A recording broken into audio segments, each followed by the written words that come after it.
guys, happy Easter. I hope you're keeping well and safe at home. Welcome to my first IGTV on making an Easter egg. I made one 5 years ago and I loved it, and I thought that I should film it so that you guys could also do it, seeing as no one's going anywhere. So this is what I made last time. I actually wrote the date on the box. 12th of April 2015 vintage.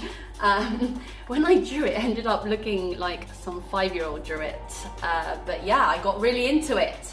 I first made the egg, which is super easy by the way, and then I was like, maybe I could also make the box. So here it is. It was super satisfying at the end. Yeah, and I'll show you how to do it all. Look, I even wrote the ingredients. I wrote a little message, handcrafted. So yeah, hopefully if you're watching this, it means that you are into it. So yeah, I put on my post last time the things that you need to make it all. So if it didn't arrive in your Amazon Prime order this time round, you could do it next weekend. Easter's technically this weekend, but you could do it next weekend, and yeah, I hope that you enjoy it. I've got my favourite Leigh Burridge set playing, which I've been playing on repeat, so you guys at home should also put on your favourite jam, and yeah, let's dance our way through it. So, the things that you need. I like to get 2 of these, as I said. You could do it with 1, but then you've got to put it in the fridge, wait for that to cool, and then do the other half. So yeah, 2 is just better so that you can put them together. Then we also need some chocolate. Now, I just get extra just to make sure, but usually I like to do 2 colours. So I'll melt this in a pot and then this one, and do each half in different colours. It just means that it creates that kind of contrasting look, which I think makes the egg look much more fun. Then, sorry, I've already eaten the inside, which is why it's empty, but I usually get an extra sort of ready-made one. Reason being that it works as a good stencil when you do the egg box. So last time I bought a really big piece of card and then cut it out, but at home I already had this, and obviously given the times it might just be easier to find stuff at home. So I've gone for blue this time, or more because it's the only thing I've got in my house. And then once we're ready, we use the box plastic that comes in the thing, and then we put it inside. So yeah, make sure you don't throw that away. Then lots of different ways that you can decorate your box, but I've got some fun pens. I might even paint mine. I found this in the cupboard, so I might give that a whirl. And it's up to you. I didn't really think about it until like a few minutes ago, but I also had some chocolate eggs in the cupboard, so we could put them in the middle. Potentially you can put whatever you like, or if you want to be cheesy, you could put a little note like "love you" inside. So yeah, that is all that you need, and let's get started. Now we are going to melt the chocolate. So I've already boiled the kettle, but we want to fit it up so it just hits the bottom of a bowl. If you're lazy like me and you can't be bothered to wash it after melting one of the chocolates, then get 2 clear bowls. So yeah, you just want to start breaking up the chocolate. Doesn't really matter what shape they are, because it's all going to melt. Put it in, and yeah, don't want the water to be boiling too much, just a low simmer, and yeah, just watch it go. I'll put that on there, let it do its thing.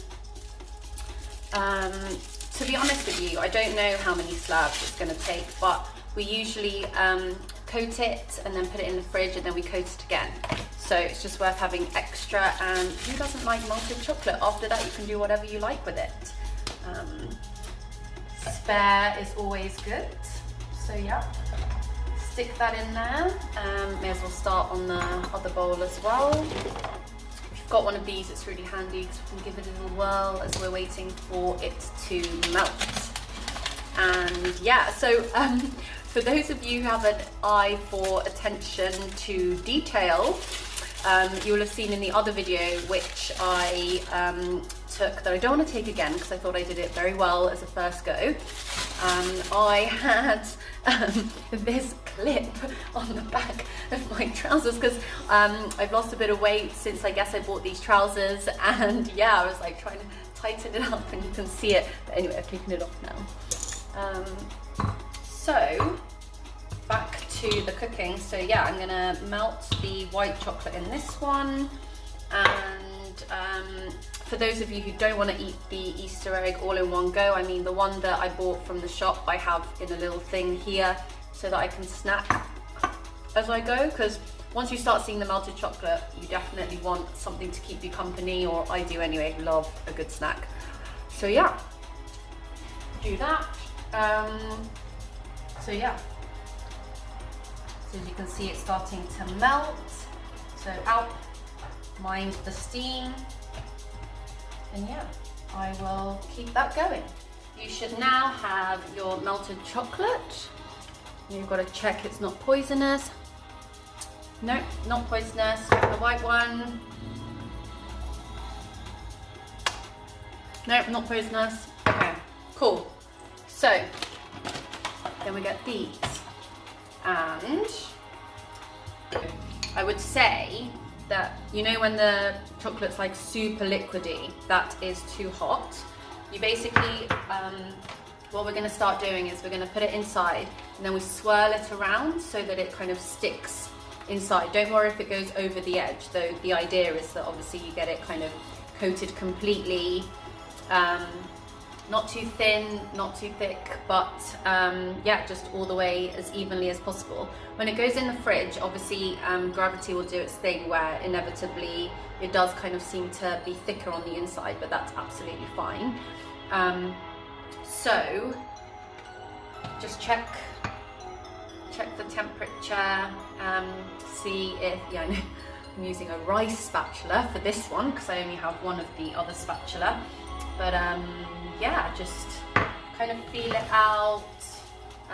You might even want to let it, like this one's really way too hot still, so I would either sit it on the windowsill for a bit, just let it cool down, have a little dance, wait around, and then yeah, let's go. That is now ready to go. So got my thing. I think it's fine to just basically pour it in. Maybe you want to have a napkin underneath it so that it, maybe that's not enough actually. Let's go again. You can always throw away, oh! You can always put the extra back into the bowl. Basically put enough there and then I just swirl it around. And you'll start seeing it kind of stays on the thing. You know what? We're going to end up needing to melt more white chocolate. I forgot to put the other half in, but basically, yeah, just put the whole, see, and then as you swirl it around, you'll see it sticks to the side, like so. So yeah, I think if it's the right temperature, it will move, you know, slowly, so it kind of sticks along the side, whereas I think if it's still too hot, it's not going to move around like that. Ooh, look how sexy that is. So yeah, we're going to do a double coat of that, so I'm going to put that in the fridge. Make sure that you have enough space in your fridge, because if you're anything like us, then most of the time your fridge is very full, so it's worth making some space beforehand. Now the dark chocolate. So I don't know whether it's the consistency of the chocolate, but my dark chocolate seems to be a bit runnier. So yeah, just again going round, just making sure it Goes around the edge. Oh yeah.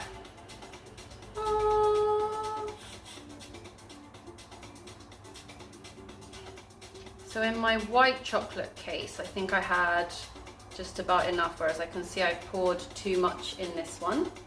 So just making sure I do that. And then look, on this side, there's space, so you can just, can you see? I'm just pouring the excess back into here, like so. Yeah, that should be enough. Yep, still checking if it's not poisonous. Pouring it out. And then, to be honest, when you break it off later when it's cold, that bit will snap off. But I think it's worth just, if you want, just wiping it away so that it doesn't disrupt the eggshell later. That looks like it's all coated. Just make sure. Might do a little bit more. Yeah, I might just, you know, if you see any edges that don't look like they're fully covered, just make sure that you do that bit again.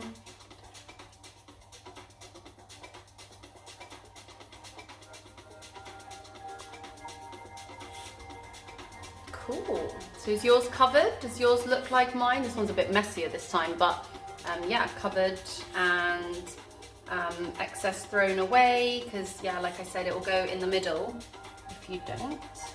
I'm just pouring a little bit of mine out.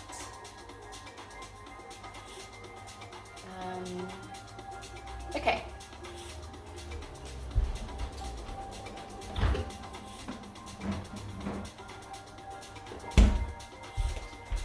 So, I'll see you back here in 10 minutes. It's going to be much colder. Just check the temperature of your fridge. It should be on the coldest setting. Ooh. And yeah. And while we wait, may as well lick all the chocolate from the spatula. Just make sure none of it goes to waste.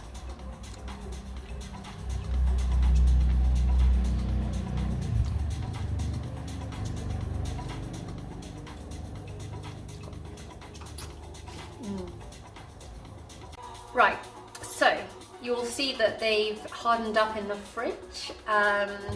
And yeah, let's do the second layer. So again, pour it in. Do the swirling thing. Just make sure that, I mean, I suppose it wouldn't hurt to do a third layer, but I don't think it's necessary. Ooh, round we go. It just slows down as it goes, obviously on the cold surface of the layer underneath. Just need a bit more in mine. So yeah, just see how you go. So again, I've just put a bit more in, swirling it around.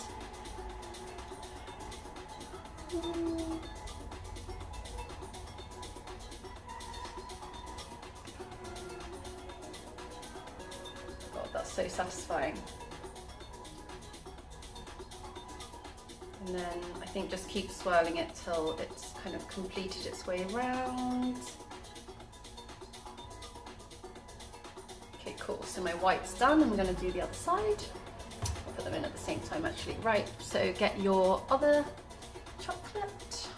Swap them over. Maybe you can see if I do that. That's better.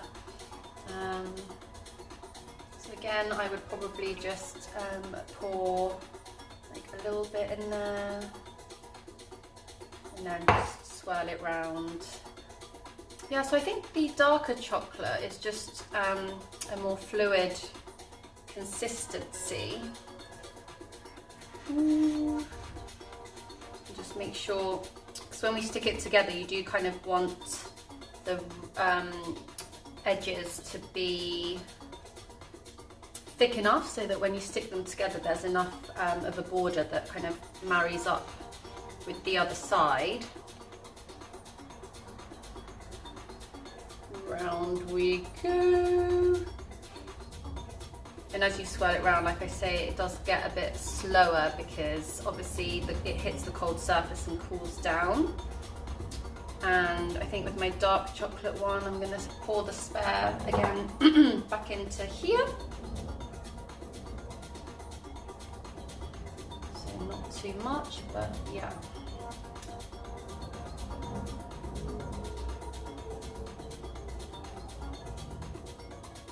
So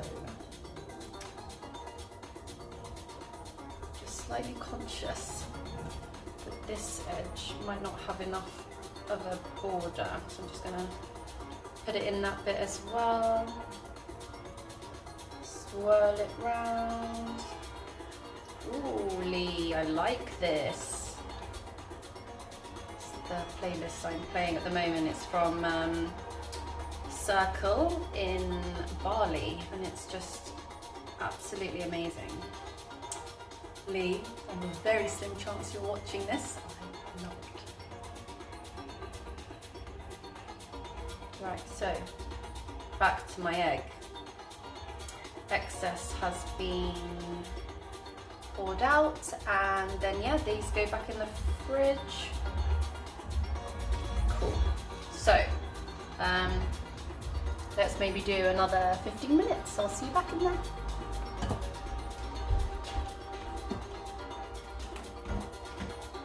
So while we wait for the chocolate to set, let's make the box.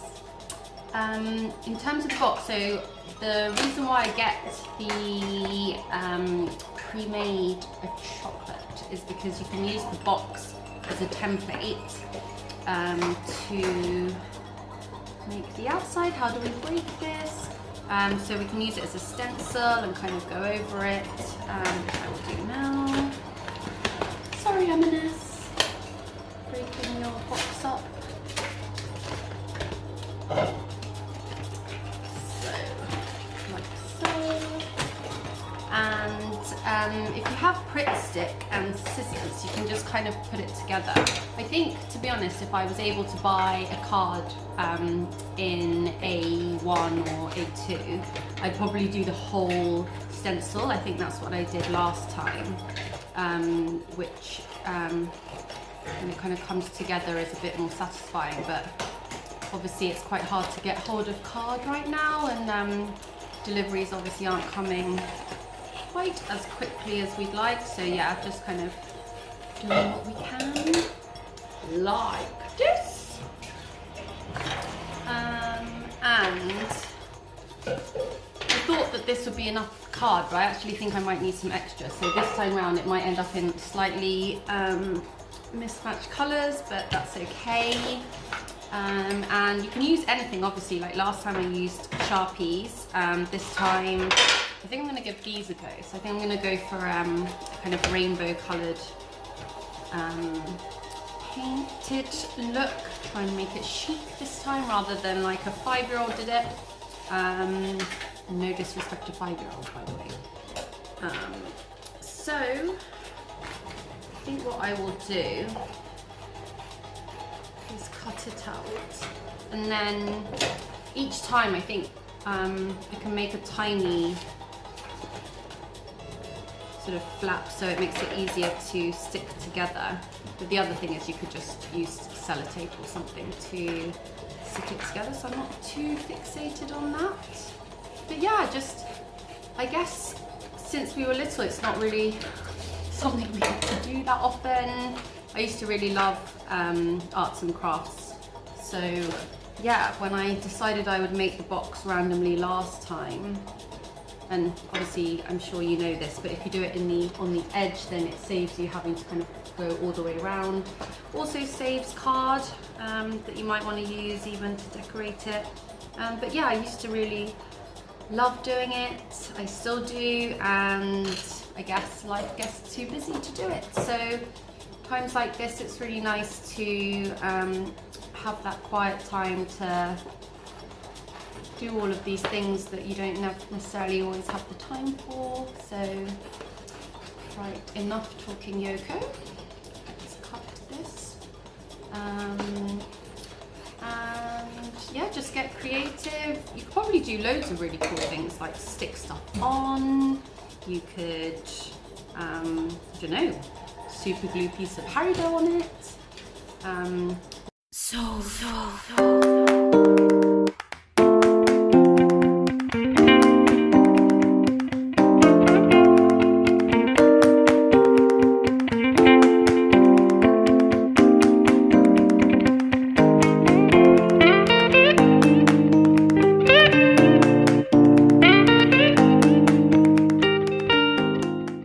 So the next part is taking the eggs out of the fridge. Right, okay, now is the time to see whether they'll actually come out of the mould. So you just want to like kind of peel the sides, and then it should slot out quite easily, like so. Don't touch the outside. So yeah, don't touch the outside because then it will go. You'll have like nasty fingerprint marks. No one wants that if you want it to look professional. I'm just going to do the white one as well. And essentially, if you've tempered the chocolate correctly, it should come out relatively easily. So on the edges, you should see that it kind of goes away from the edge.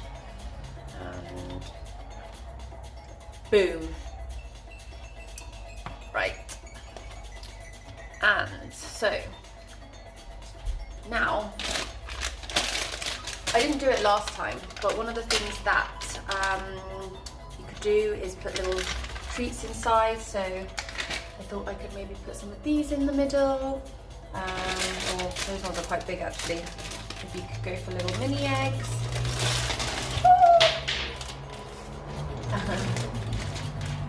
Put those inside. It'll be quite tricky. How do I do this? I found this cute Japanese envelope, so I thought I'd put a little message in and then put it in the inside too. So, why we have this out? We want to warm that up so that we use the edges of the eggs so that it kind of melts away some of the lumpy bits, and then it's smooth, and then it kind of acts as a glue and puts the two together. I've never tried it with putting stuff in the middle, so it might be really tricky, but I'm going to give it a go. So yeah, let's try. Right, which side first? Okay.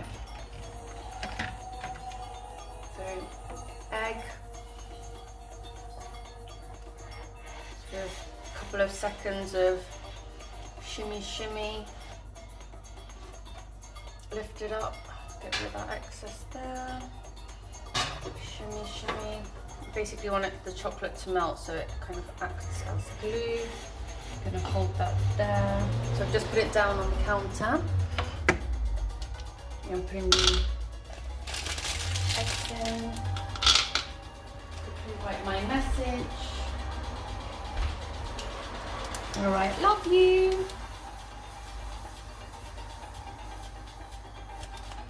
Love you.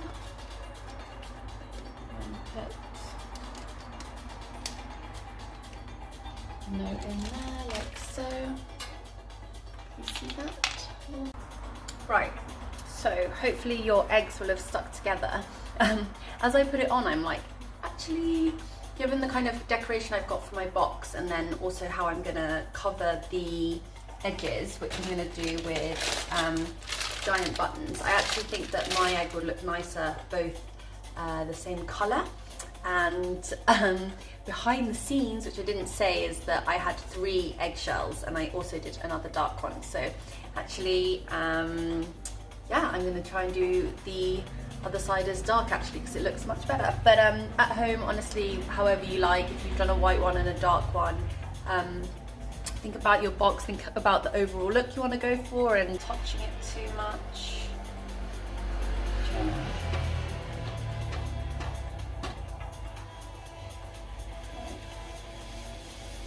It up.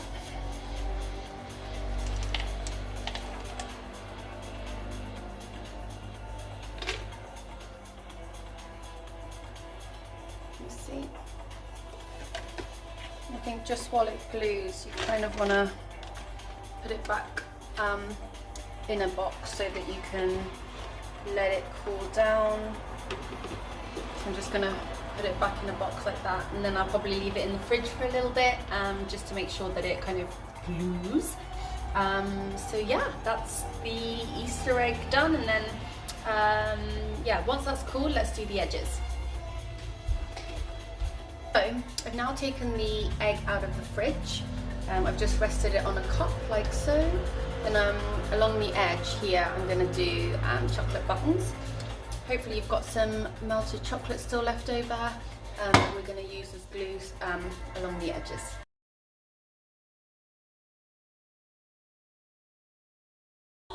As you can see, my egg is ready.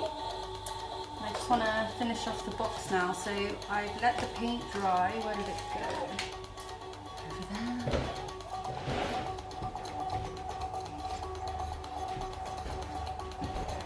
So basically I went for something a little bit, it looks like a 5-year-old drawing again, but I think that it could look quite chic, like minimalist, you know, once I put some labels on it and stuff. So let's get it together.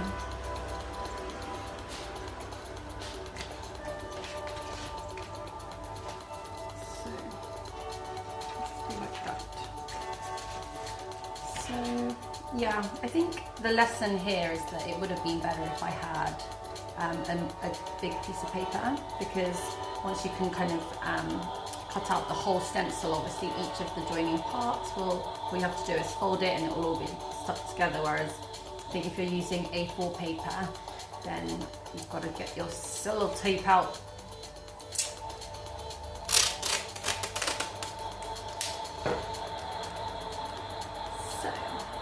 So.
Right, so you'll have seen on my hyperlapse it took me some time to get the little things drawn on, but I put a happy Easter sign here, a little note there, ingredients and from yolks, and yeah, just put the date here. I think it's quite nice to just put that in for record. So yeah, it's been exactly 5 years since I did my last one, and yeah, hopefully you guys tried it at home and you enjoyed it just like I did. So yeah, I always end up not eating them because I'm like, so much effort went into it. But yeah, maybe we will do something different with it this time and actually munch it. So yeah, thank you very much for watching, and yeah, let me know if there's anything else you want to see me do. Put it in the comments bit. Thank you. Bye.